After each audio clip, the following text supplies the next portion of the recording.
My fiance and I have been engaged for 2 years now. There have been a lot of issues with our wedding, but I knew in my heart that no matter what, our love for one another was strong enough. But the last few weeks have been traumatizing for me.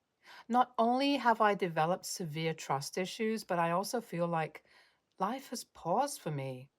Everyone around me is consoling me all the time, and that is making me feel even more frustrated.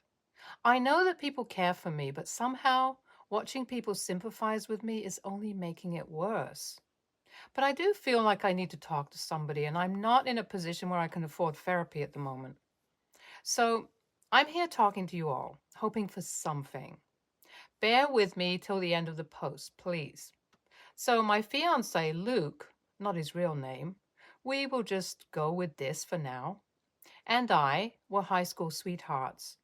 We've been in a relationship for over 9 years. We've practically watched one another grow up.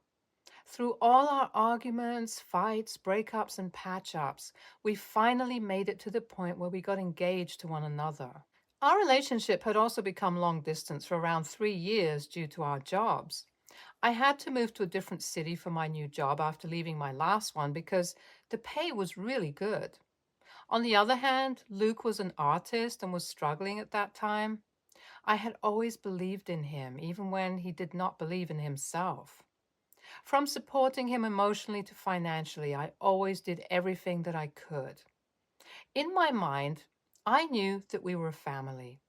Sadly, this was just my sentiment. Luke had other ideas in his mind. Before we got engaged, I always had extravagant plans for my wedding and hoped to carry them all out.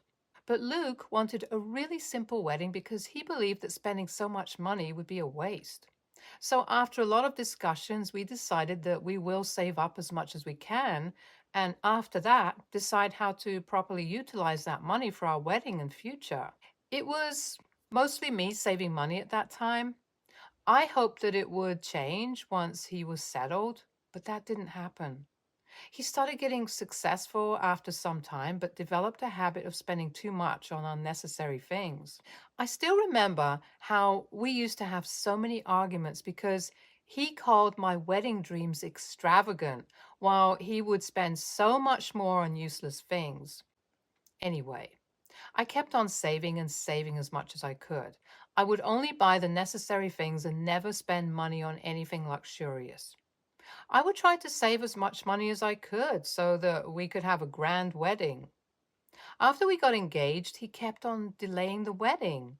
It was always something with him, but I decided to give him the space that he required. Never did I ever imagine that he had planned on betraying me as he did. With time, I could feel that we were growing as distant as one could. He was always too busy for me. After getting engaged to him, I also got involved with his family. His parents were the sweetest and treated me as their daughter. I used to spend way more time with them than with him. Slowly, I started to feel like something was off. I got to know from his younger sister that he was partying on certain occasions when he would lie to me about being busy with work. So one day, I decided to confront him about it. He interrupted me several times and did not even hear me out. He labeled me as a controlling girlfriend who was trying to gain information on him via his family. He said that I was suffocating him, and this is not the kind of life partner he wanted. I was hurt by his saying such nasty things to me, but I tried to control myself and understand his behavior. I told myself that he was stressed with everything and I should be more patient with him. That is until one fine day he suddenly goes MIA. Initially, I was not too worried because he had done this in the past. But after a couple of days, I got a text from him saying that he was leaving the country for his soulmate. I was so shocked at that message and was trying to understand what just happened when something else caught my eye. So Luke and I shared a joint bank account. All the money that we were saving for our wedding was kept over there, the entire wedding fund, mostly money that I saved over the last few years. As I was looking at his text about his apparent soulmate and his decision to leave the country, I got another notification informing me about the account being drained. Not only had he decided to suddenly leave the country for some woman I had no idea about, but he also took away all of my money. I felt physically sick. I did not know how to react to this. It was like bad things happening to me one after another. My hands were shaking and I did not know what to do, so I decided to call his dad. I was unable to say anything and I started crying badly. He kept on asking what had happened. I sent him a screenshot of the message along with the notification regarding the money. There was no response from the other end for some time, after which his dad took a huge sigh.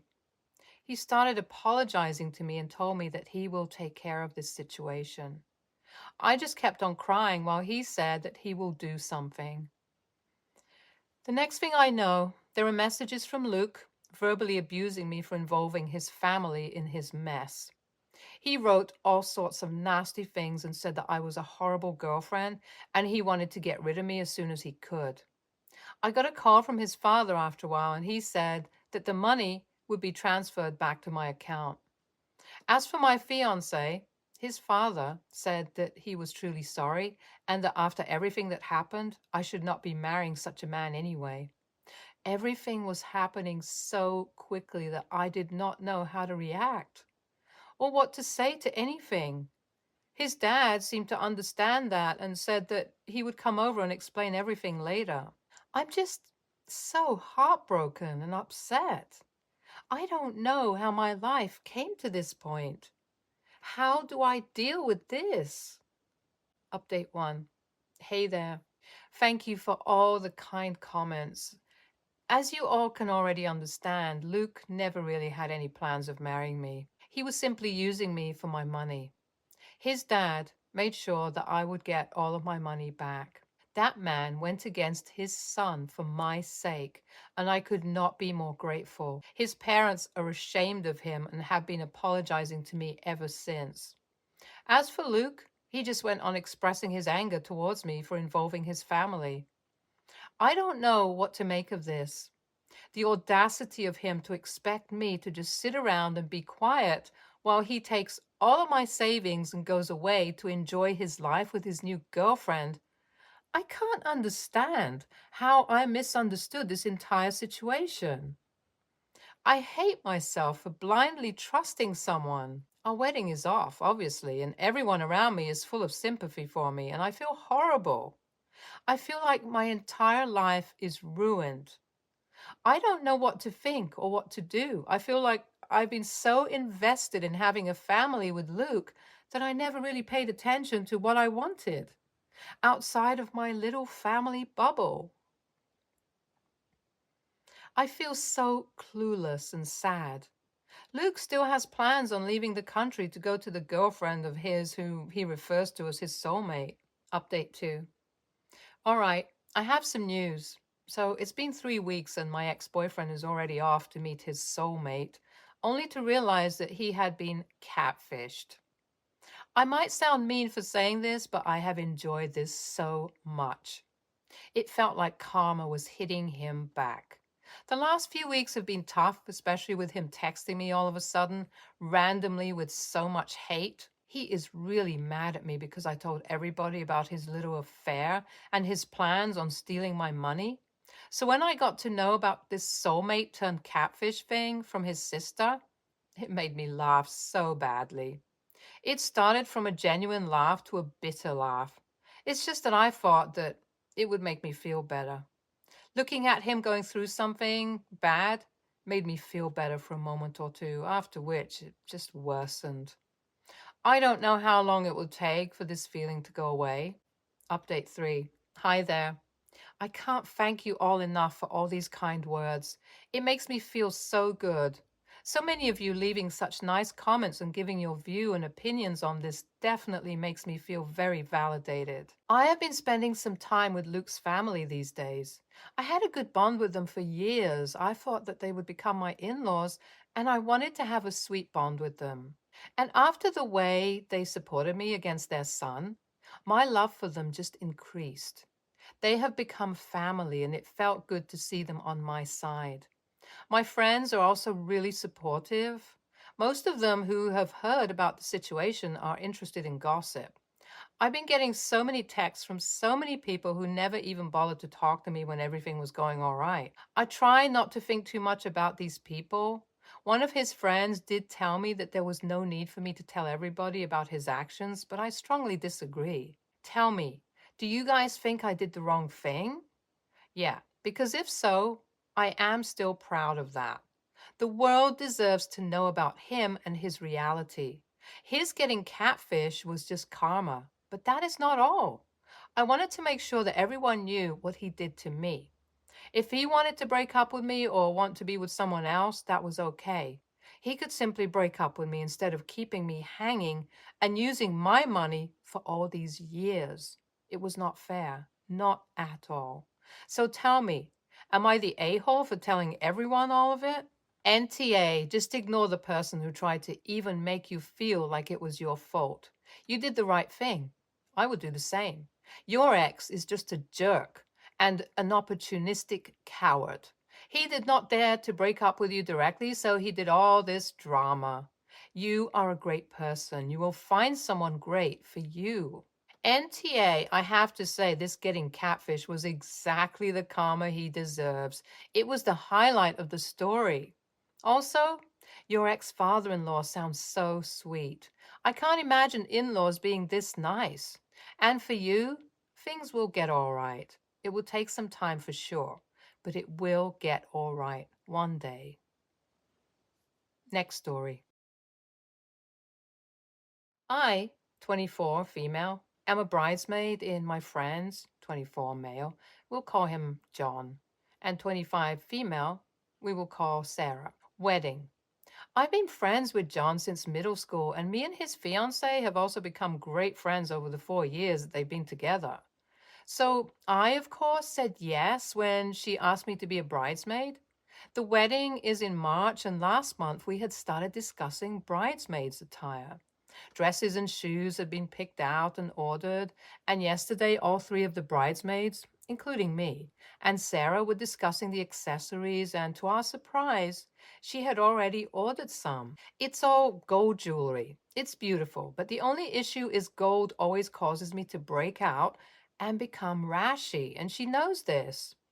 I told her I couldn't wear it, and she said it was her day, and I wouldn't have to wear it for very long, just during the ceremony and pictures, and she didn't think it would be a big deal because it's not like it would kill me. I told her it would still cause me to break out and be extremely uncomfortable and itchy. She called me selfish for not pushing through uncomfortableness for her big day. And I responded by telling her, I don't care if she's the bride and it's her day. It doesn't give her the right to force someone to wear something that causes them extreme physical discomfort, and she was the selfish one. I also told her if I had to wear that jewelry, I wouldn't be part of the wedding. The other bridesmaids think I'm being too harsh, but my friend John is on my side and has been trying to talk to his fiancée and convince her to let me wear different jewelry. AITA for calling her selfish and refusing to wear the gold jewelry? Edit. I've texted her and gave her some of the suggestions like coating I could wear. She doesn't want to risk ruining the jewelry because it was expensive, but she said I can wear a fake look-alike. The problem now is she wants me to pay for the new fake accessories since I was unable to wear what she purchased. I'm already on an extremely tight budget and have been taking on extra time at work to set money aside for the hotel and travel expenses for their wedding. I'm not exactly sure where to go from here. Edit 2. I'm reluctant to pay for the replacement jewelry because she was well aware of my allergy beforehand. We, Sarah and all bridesmaids, had agreed that she would pay for dresses, accessories, shoes, and any other clothing or similar items she would want us to wear. She said we would only be responsible for our hotel, travel, and hair and makeup. I don't think it's fair I pay for a replacement when she knew beforehand and it was agreed upon before she was paying for accessories. Edit 3. Apparently, Sarah had talked to John about the whole thing, and he was on my side of the situation. She messaged me and told me after she talked to him about it that she realized she was taking things too far, and she said she was not going to make me pay for the replacements. She apologized and said she'd been stressed and she didn't realize the extent of my allergy. I accepted her apology so we can move forward. But it still bothers me a little that even if she thought my allergy very mild, she was expecting me to suffer through an allergic reaction for her wedding. Edit 4. Just because I feel like it needs to be said, I am allergic to gold. No, I'm not allergic to nickel. Yes, it is possible to be allergic to gold. This comment section has made me realize that my friend may have truly been ignorant and uneducated about my allergy, since there are people in the comments that straight up think that gold allergies aren't a thing. LOL. NTA. When you're at a wedding party, you unfortunately gotta submit to the will of the bride most times, LOL. But that does not include anything that will literally cause you harm. I wouldn't be surprised if you wore the gold, broke out into a rash, and then she complains your rash ruined the pictures. RO1. I actually mentioned that to her. The dresses are somewhat low cut, and she would definitely see a bright red rashy chest in her wedding photos if I wore a gold necklace. I don't think she understands the extent of my reaction. Her fiance knows, though, because we've been friends for well over a decade and has seen me get a reaction to gold before. NTA. Her reasoning that it won't kill you is BS. A lot of food allergies don't kill either, but only a massive a-hole would serve someone food known to cause them rashes, discomfort, etc. This is the same principle. You shouldn't do it to anyone, let alone someone you like enough to be in your wedding party. It's not unreasonable to ask to not wear the jewelry. Wear similar jewelry you're not allergic to, or back out of being a bridesmaid. The bride needs to give her head a wobble. She's being selfish. The truth hurts. Next story. Basically, I'm 22 female, and my grandparents are semi-retired and like to spend a couple of months staying here in my country and spend the winters here back home in their home country. Growing up, I was super close with my grandparents because my mom would always pawn my brother and I off there so she can go out and do whatever. And when I was 16, they gave me a key to their condo.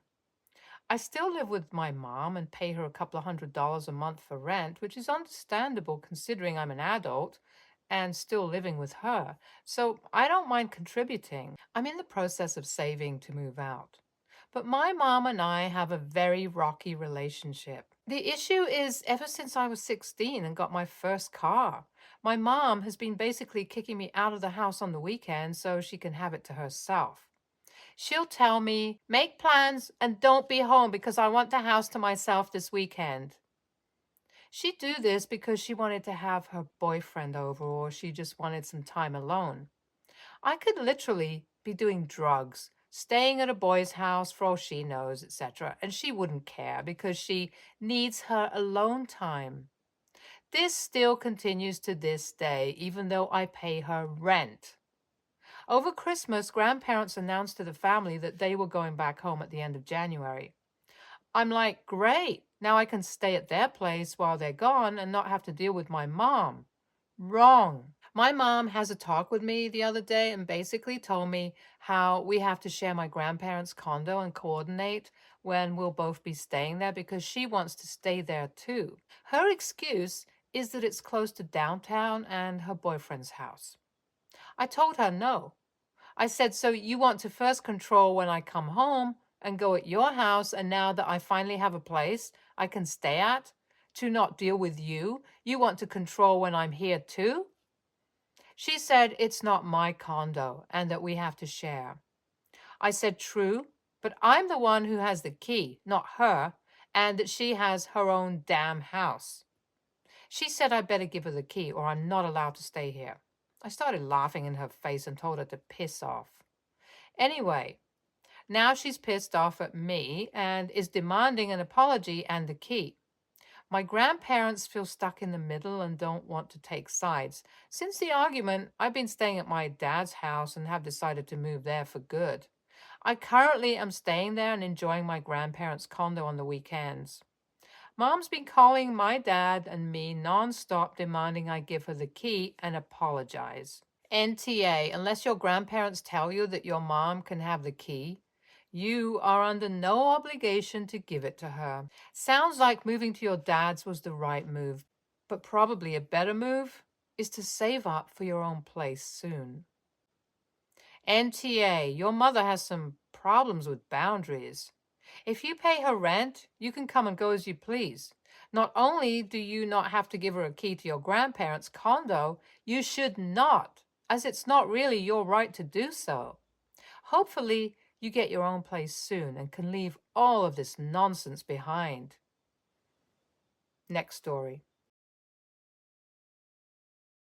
I, female 20, live with two boys, my boyfriend, 21, and a friend from high school, male 20. Literally everything in the kitchen was purchased by my boyfriend or myself. This includes all the basic kitchen supplies such as silverware, dishes, appliances, and cookware. We also bought all of the food and spices as well as cleaning supplies. The only thing the other roommate has bought has been the stuff for his specific meals as he is on a restricted diet and his meal prep containers. It has become a big issue where he will use all of the seasonings that I purchase and not replace them. He has also used all of the foil, parchment paper, etc. There were a few times when we had very large sizes of stuff that my boyfriend and I purchased because we mainly buy in bulk from Sam's Club. He frequently uses our stuff to the point where it's empty and then doesn't replace it. We have asked him to replace the stuff he uses and he either doesn't or will buy a cheaper, smaller version of the item. He said he doesn't see the issue with it since it's in the kitchen.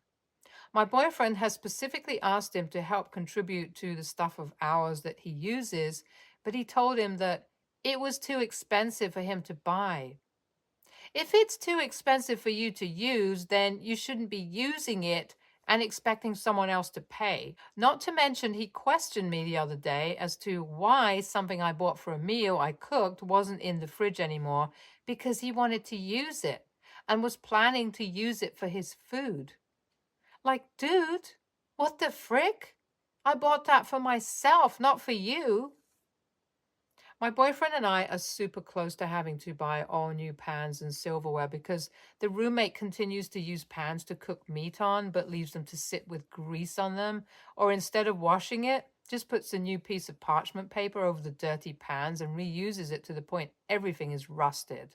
These pans were brand new when we moved in, and we don't use them aside from the occasional cooked we make, which don't cause a pan to rust. He said that it's not from him and he doesn't use it, while literally taking his food off of the pan. He told me that it was like that when he moved in because they are cheap anyway, so it didn't matter. We also have almost half of our silverware missing because he takes our silverware with him to eat his lunch or meals at work and other places, but forgets it. We confronted him about it after his girlfriend brought some of the silverware back from his apartment, which he said wasn't from him. Would I be the a-hole if I took everything out of the kitchen and boxed it up so that he can't use anything? If you won't contribute, then you shouldn't have the right to use something, in my opinion. Update. All of the seasonings, cooking oil, Ziploc bags, and stuff are in our bedroom. We'll see how it goes, but now one of the bowls is missing. NTA, I've been in your situation before, and he's just straight up exhibiting bad roommate etiquette. If you use something up, then you should be the one to replace it. Can't afford to replace it? Don't use it. I once had a roommate who used up a bottle of avocado oil that I bought and thought that a can of Pam spray was a proper replacement. Needless to say, we don't live together anymore. LOL. NTA, but this will only make your life more difficult, which is unfortunate. I think a young couple plus a friend is just a bad roommate combo. Obviously, there are always exceptions, but I've seen this before. You and boyfriend are in the nesting, domestic phase of young adulthood, and he's caught somewhere between being the kid in your house and a one-man fraternity. Stay tuned for more stories from our girl relationships.